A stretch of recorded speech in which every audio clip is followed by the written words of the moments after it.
C'est la porte en fait. Oui, mais elle est tordue, elle était tordue, quoi. Tu peux la reprendre comme ça, elle n'est pas tordue.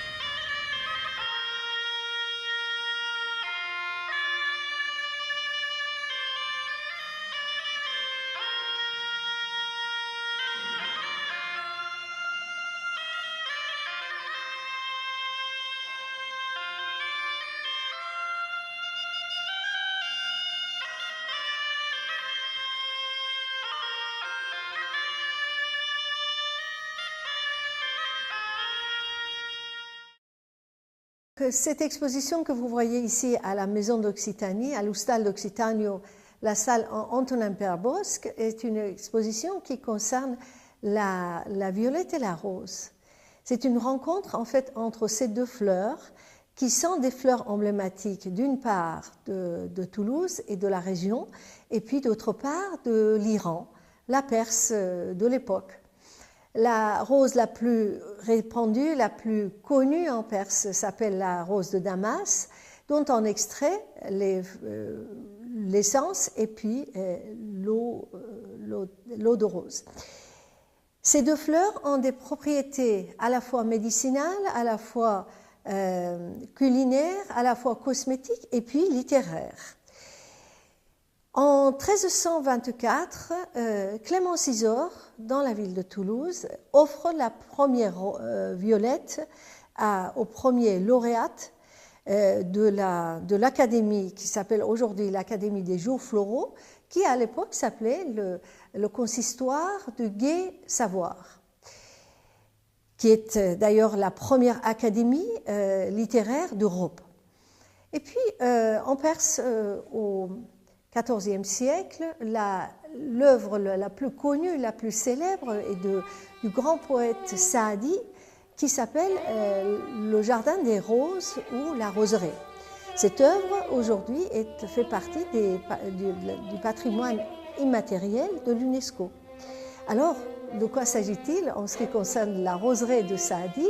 C'est qu'il dit, un soir, nous étions dans un verger, j'étais invité chez des amis, et nous avons passé une soirée très agréable où le parfum des roses et des basiliques embaumaient tout le paysage. Et le lendemain, je voulais rentrer en ville et puis on m'a apporté un grand plateau de roses.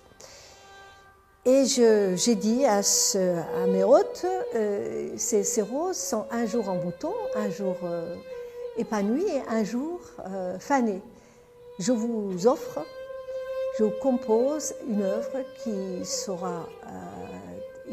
restera toujours, qui sera éternelle et qui s'appellera Le Jardin de Roses. C'est pourquoi nous avons cette œuvre qui d'ailleurs est traduite depuis très longtemps dans toutes les langues européennes et notamment en occitan. En 1888, un ambassadeur qui maîtrisait à la fois la langue occitane et la langue persane, au nom de Louis Piat, a traduit une partie de cette œuvre, Le Jardin des Roses de Saadi, en occitan. Donc notre but ici, c'est en fait de voir de nouveau, de faire rencontrer ces deux fleurs, de parler de leurs propriétés, mais aussi de dire que la Perse et l'Occitanie, en particulier la ville de Toulouse, ont une emblème qui est une fleur. Et ça, c'est quasi unique à ma connaissance. Et donc, la violette de Toulouse est beaucoup plus ancienne qu'on le croit, parce qu'on dit que la violette de Toulouse est une affaire, je dirais, commerciale. Un soldat qui aurait envoyé des plants de violettes à sa bien-aimée, et après, elle les aurait plantés, et puis ça, c'est une des légendes, et donc elle les aurait plantées et quand il était revenu de la guerre, il aurait vu ces violettes et depuis la violette est répandue à Toulouse. Mais ceci est partiellement vrai puisque dans les textes occitans, on a au IIe siècle de l'ère chrétienne déjà la trace de la violette à Toulouse. En ce qui concerne la rose et la perse, en fait, je dois dire que les origines botaniques même de la rose sont persanes. Et puis après, la rose a été transportée de la Perse dans le monde entier. Et au XIXe siècle, comme vous savez, en Occident, on parle des roses d'Ispahan. Je dois vous dire d'ailleurs qu'il n'y a pas plus de roses à Ispahan qu'ailleurs, mais si vous voulez, la rose est la fleur emblématique de la Perse.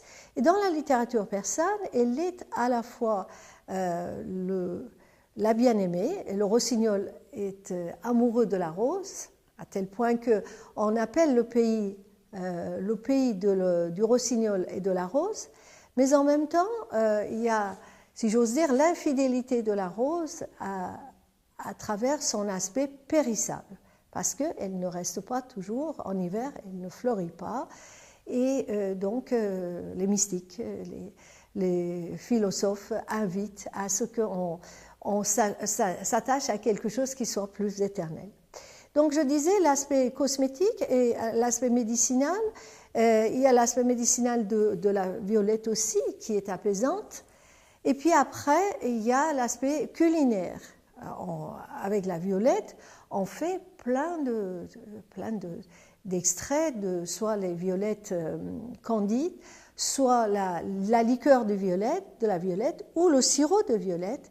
Et tout cela est très agréable pour agrémenter nos plats et nos repas. En ce qui concerne la rose, même ici on fait des roses candides parce que la rose est à la fois associée à la ville de Toulouse, mais en Iran, en fait, l'eau de rose est un élément très très courant et une chose qui est très répandue dans toutes les assemblées. On donne aux gens, on fait réunir les deux mains, on donne de l'eau de rose dans la main et la personne doit la mettre sur son visage et sur son corps, à la fois pour se parfumer, mais en même temps pour s'apaiser. Et donc l'eau de rose est utilisée pour toutes les pâtisseries iraniennes, par ailleurs aussi, mais moi je parle de l'Iran, et puis l'extrait de rose, l'essence de rose est utilisée dans les plats, même quelquefois salés. En ce qui concerne le côté apaisant de la rose, je dois dire que cet aspect est à voyager. Et aujourd'hui, même l'Europe, même la médecine douce, la médecine des plantes, connaît cet aspect apaisant de la rose. Donc, en ce qui concerne la rose et la Perse, pour les images, nous avons choisi essentiellement de vous montrer des mosaïques iraniennes qui s'appellent le kashi. Pourquoi kashi? Parce que la technique de ces mosaïques a été élaborée dans la ville de Kashan, qui est une ville près d'Ispahan, au centre de l'Iran. Donc, ces kashis somptueux, de point de vue technique, une fabrication qui leur permet aussi de résister à toutes les intempéries, y compris quand les températures descendent en dessous du zéro. Et ce kashi que vous voyez ici est dans un palais à Téhéran qui s'appelle le palais de la roseraie, le palais de Golestan, et nous l'avons pris particulièrement parce que en fait, ici il y a la rose et une autre fleur qui peut être à la fois la violette ou la pensée.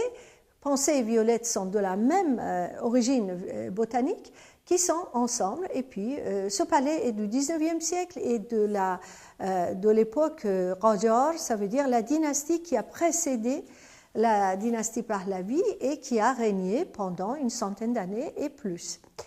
Ensuite, c'est la violette de Toulouse à proprement dite, parce que la violette de Toulouse est une violette qui a beaucoup de pétales, on dit violette à 1000 pétales, si j'ose dire, et aujourd'hui, le meilleur endroit pour le cultiver et l'endroit qui le cultive le plus, ce sont les serres municipales de Toulouse où, grâce à Madame Chaumette, l'élu pour les jardins et les personnes qui travaillent dans ces serres, nous avons pu les photographier. Voici la violette de Toulouse. Ensuite, une autre kashi, si j'ose dire, c'est-à-dire un autre carrelage qui fait partie toujours de ce palais Golestan à Téhéran. Alors on remarque plusieurs choses ici. D'un côté, c'est la forme et la couleur des roses. La forme et la couleur sont occidentales, viennent de l'Occident. Parce que au XIXe siècle, la Perse était très très attirée par la peinture occidentale, par les couleurs de la peinture occidentale et par les formes. On dirait ici, par exemple, une rose de Limoges ou une rose de Sèvres. Ensuite, en plein milieu de ce kashi, vous voyez un petit carré. Et ce petit carré, si on s'approche, on constate que, eh bien, c'est un paysage européen. C'est un paysage qui est peint à la manière européenne, c'est-à-dire l'Europe, et la France en particulier, et je dirais notre région, est inclus dans le paysage persan à partir du XIXe siècle. Ça montre sur beaucoup de ces kashis, il y a toujours un paysage inclus à l'intérieur. Ensuite, nous avons extrait deux parties de deux peintures de Henri Martin qui sont à la salle des Illustres de Toulouse. D'un côté, c'est Clémence Isor qui offre une violette à lauréate de la poésie. Et historiquement, c'est en 1324 que Clémence Isor, cette dame de Toulouse, offre cette fleur. Et d'un autre côté, nous avons le rassemblement des 7 troubadours qui ont fondé ensemble le consistoire du Gai Savoir et Consistori del Gai Saber, qui aujourd'hui est devenu l'Académie des Jeux Floraux à Toulouse. Donc ça, c'est pour l'aspect littéraire de la violette. Et puis, il y a bien sûr qu'il y a des poètes occitans qui ont chanté, qui ont composé des poèmes concernant la violette. Ensuite, ici, nous avons un tableau qui représente comment la violette a été cultivée. Il paraît qu'il y avait au-delà de 600 bouquets de violettes qui étaient diffusés par jour dans l'Europe entière, et comment les femmes faisaient cultiver et puis récolter et puis diffuser la violette de Toulouse. Cette exposition, en fait, est la 5e que nous créons depuis 2004 pour montrer les liens entre la Perse et l'Occitanie. Ces liens sont beaucoup plus nombreux et beaucoup plus réels qu'on ne puisse penser. La musique, le jardin, la médecine, et puis enfin là, la violette et la rose. Parce que ce sont deux pays, parce que ce sont deux villes qui ont comme emblème la rose et la violette. Et donc, ce qui est un élément qui nous permet de nous rapprocher, de voir qu'ailleurs aussi, ce qui est ici est ailleurs et ce qui est ailleurs est ici, et que nous pouvons, à travers la poésie, à travers la beauté, à travers la cosmétique, à travers le côté culinaire, nous approcher, aller les uns vers les autres et établir les amitiés.